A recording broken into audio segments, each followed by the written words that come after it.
The Trainer Gallery was first officially introduced in the English Pokemon TCG back in the beginning of 2022 with the release of Brilliant Stars. Before then, we kind of saw the same thing in, or the last time we saw it was in Cosmic Eclipse, where we saw the character rares. And the Training Gallery is basically a continuation of that. So what it was in Cosmic Eclipse was there were a bunch of secret rares, and they consisted of a particular character from the series with the kind of their most popular or most familiar, or just a Pokemon that they were most associated with in that. So obviously the main example would be kind of Ash or Red with his Pikachu.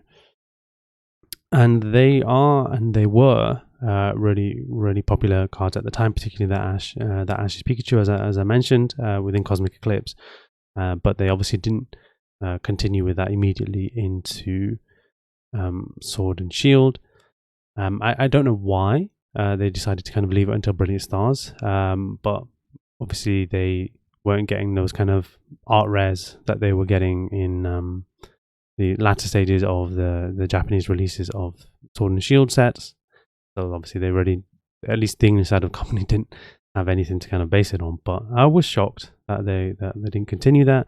But as I said, it was obviously then reintroduced back in Brilliant Stars at the beginning of 2022. And what this did, I think, really kind of gave Sword and Shield as an era a bit of inspiration, a little bit of rejuvenation. Not to say things were obviously completely terrible. We just had the best set in the era in like Evolving Skies. That wasn't too early, but there was a kind of that early mid part of Sword and Shield was, I think most people agree, a little bit lackluster, a little bit boring.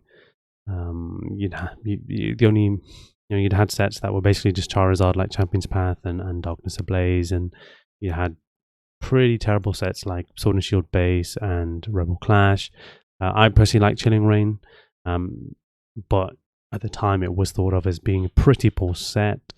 Similar thing with Battle Styles, Fusion Strike, that kind of thing. So it was a mixed bag up until that point, but pretty much from then on, every set has been pretty good. So maybe Astral Radiance, I think it was just overprinted, and I think people just got bored of it quite quickly. But generally, every set since that point has been fantastic. And obviously, the addition of the Training Gallery was really important and really added something to the sets themselves. So I just wanted to talk a little bit about potentially looking into investing and purchasing Training Gallery cards, if for those who are interested in doing so, and just kind of go over a few things about maybe why you should, why you shouldn't, and kind of just share some opinions and thoughts on that. So first things first, I do like the cards. I do like the fact that they're easy to pull, but that's not a good thing in terms of obviously kind of long-term investing in the cards. For example, well, they're found in the reverse holo slot of a booster pack, and obviously the reverse holo slot is found in every booster pack, and I believe they're like 1 in 3 reverse holo, so they're far from difficult to pack, not at all, which obviously doesn't help. And secondly, although the arts are always pretty much fantastic, there are just some amazing looking cards in all of those sets that have the Training Galleries. They are basically just like worse off alt arts. Even the best cards in the Training Gallery, like the Pikachu VMAX, the Rayquaza VMAX, at least on the English side of things, are not too much more expensive than the kind of average, cheaper alt art cards. And I guess at that point, they're basically deemed like worse versions of alt arts. And if you're someone who's interested in investing in, obviously in modern, the 2 plays you're probably going to make are to get booster boxes and hold on to those, or go for the alt arts, of course. And given that they are just kind of, in that sense, considered just be weaker alt arts, maybe kind of with that logic, you may want to reconsider potentially looking into purchasing Training Gallery cards. I think for me the main reason that I would pick up and collect and purchase Training Gallery cards is genuinely just to complete the sets. I do think they just look fantastic in a binder. And if you are someone who also likes to complete sets, some of the more modern sets, I think those are some of the best sets you're going to complete in Sword and Shield, particularly. With obviously, as I said, from Brilliant Stars onwards, being that the fact that there's obviously a training gallery in each of those main sets. Outside of that, is there potentially much room? I personally don't see it. I don't see there being too much opportunity there, really. Obviously, within each set, you're getting at least 30 of those training gallery cards, and obviously, it's not like it's 30 of the same Pokemon. But outside of those, like really popular Pokemon, your as I said, your Rayquaza, your Pikachu, your Mew, like nothing is worthwhile. Just because it's a kind of combination of those, of the fact that it's not difficult to pull. As I mentioned, obviously all kind of points I've already touched upon, and because of that, really, I just don't think there's any opportunity there in that same extent. There may be a few other reasons potentially that you might want to look at them, but for me, if you are someone who's interested in kind of making moves in modern product, it's really like well beyond what you should be looking at first, being that mainly being booster boxes, collection boxes, that kind of thing, as well as of course those alt arts. And the thing is, they are obviously massively kind of saturated in that extent as well. I think pretty much everyone's picked up boxes of modern product. I tend to get a case of product every time a new set is released, and I'm far from the only one doing that, and there's a lot of talk about it. And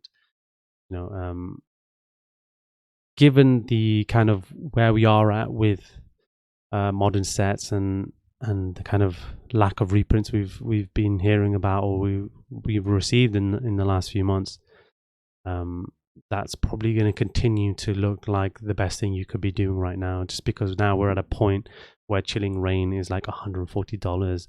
Battle Styles has moved off its price point it was at for ages, and obviously slowly and surely these these sets were the kind of getting opened and ripped, but it's just the fact that there's a lack of kind of replenishment for a lot of those sets too.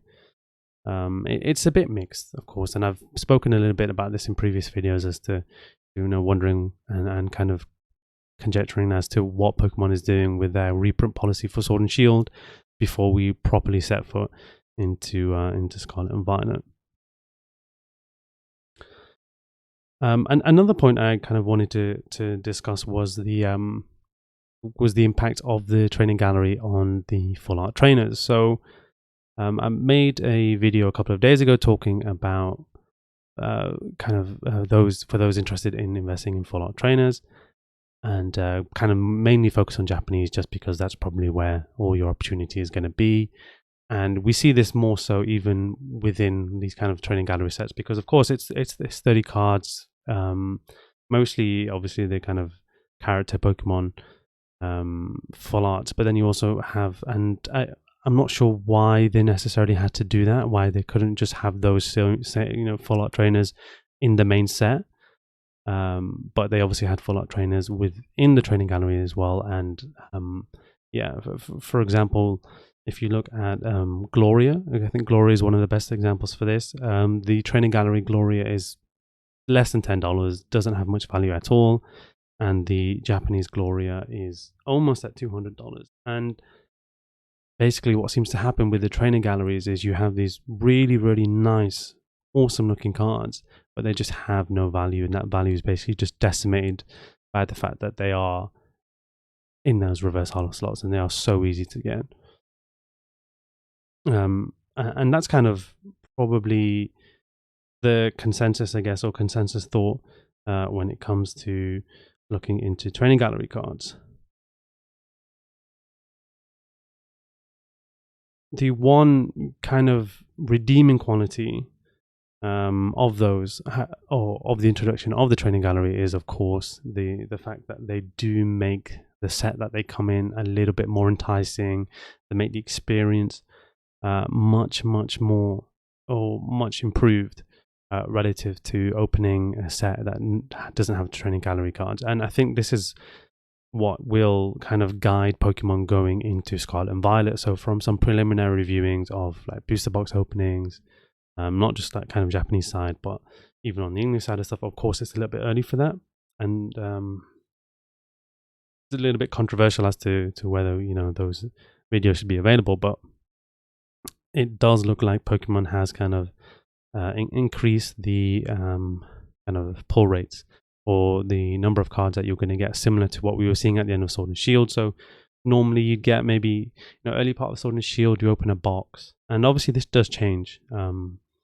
This does change with all the different eras. So for example, XY was notorious for not giving you too much from a booster box, and that's why if you look at the EVs from those boxes now, maybe even Black and White too, probably applies to both, probably more so to Black and White than to X and Y. You're just not getting that much from a box relative to what you are getting now. And even at the beginning of a Sword and Shield, you open the first 5 or 6 sets, you're getting maybe 7 or 8 hits in a box, whereas now you open like a Silver Tempest, you're probably getting over 10 hits, including the training gallery card. So this is something that is going to be used to, or at least it seems like this is going to be used as a guide for Pokemon moving forward, in that they obviously have increased MSRP and they've increased the base kind of price of the booster packs and the sets and the booster boxes and kind of everything from that angle. But then they've also increased the output, they've increased the pull rates, they've increased what you're getting, and with that you've got an increased improvement and enjoyment factor in regards to the box. So, you know, directly you might not think, okay, these training gallery cards are, you know, worthwhile looking into and investing and purchasing and even collecting, but the fact that they are included in the sets that they are makes those sets just way more desirable, and alongside that obviously makes people want to open them more often, which means obviously more of that product gets open, which means less of it's unopened, and obviously it's kind of easy to see where that goes. But generally that's kind of my views and thoughts around about the training gallery cards. Certainly a positive introduction by the Pokemon Company. I think it'd be silly to argue otherwise. Of course, is there opportunity in training gallery cards? Probably not. If it's going to be anything, it's getting some of the more popular ones and then maybe grading those and seeing, maybe flipping those, things like your Pikachu VMAX, Rayquaza VMAX, even like the Garchomp V, the Starmie V with the Misty card.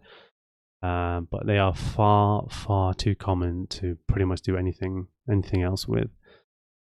But as I said, the kind of saving grace, of course, is the fact that the sets that they now come in are just more enjoyable, better to open, and just more desirable generally overall because of them, because of what they add as an experience to someone opening up the boxes.